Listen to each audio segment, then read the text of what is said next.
The Cleveland class was the most numerous series of light cruisers in US history. A total of 27 ships were built. Every 3 or 4 months, new cruisers were commissioned and sent straight to the war. By 1943, the Americans seized the initiative in the Pacific Theater. The Japanese assumed the strategic defense. By that time, they had captured almost all islands in the Western Pacific, up to the coast of Australia.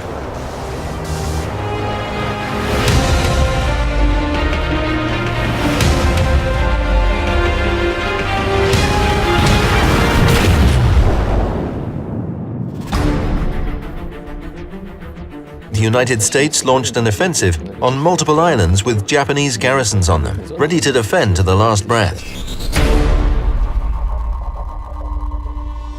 But the Americans were not going to capture them all. They applied the so-called island hopping strategy, capturing only the islands that were of strategic value for further offensives. The US did not seek to destroy all Japanese garrisons on the islands. It was more important to secure the right bridgehead, no matter whether an enemy force was there or not.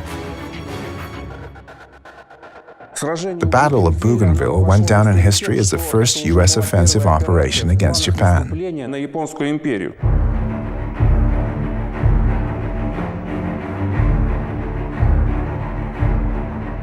The Bougainville campaign was part of this offensive, part of the island hopping strategy.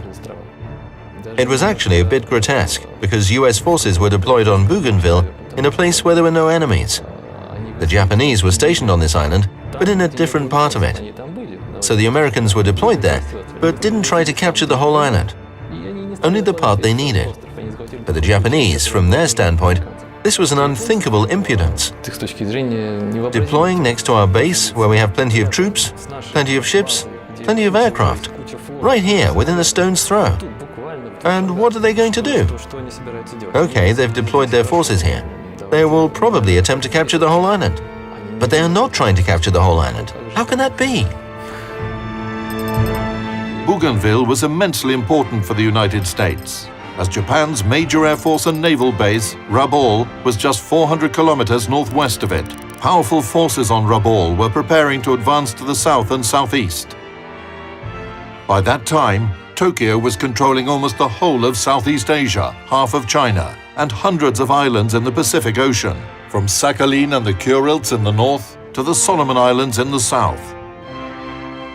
The Japanese suddenly saw that the Americans were at their door, next to their most powerful naval base.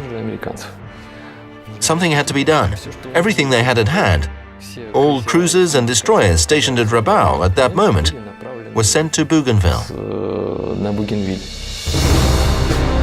In the evening of November the 1st, 1943, an imposing Japanese squadron left for Bougainville. It consisted of heavy cruisers Miyoko and Haguro, light cruisers Agano and Sendai, 6 destroyers and 5 transport ships carrying 1,000 troops. The Japanese force was to land on the island and defeat the US Marines, who had just been deployed to the coast of the Empress Augusta Bay.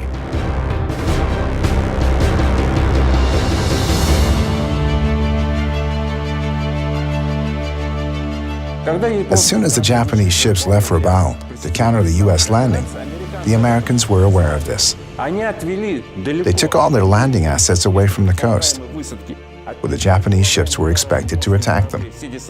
Instead, the Americans put forward their escort ships, 4 Cleveland-class light cruisers and 6 destroyers. The whole thing happened at night, and it was night when the naval battle took place, a classic naval battle of World War II.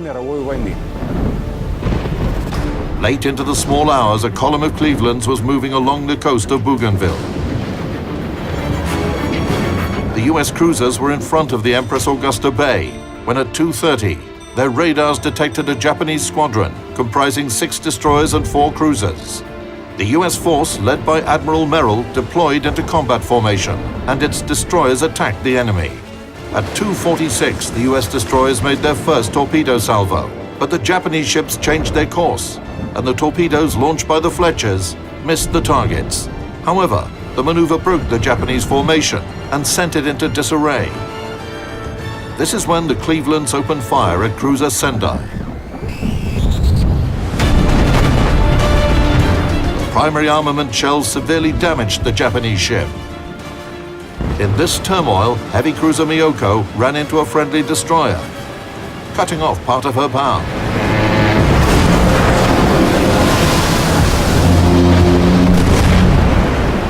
Having fired from their primary guns, the Japanese cruisers revealed themselves to the Clevelands, who immediately returned fire.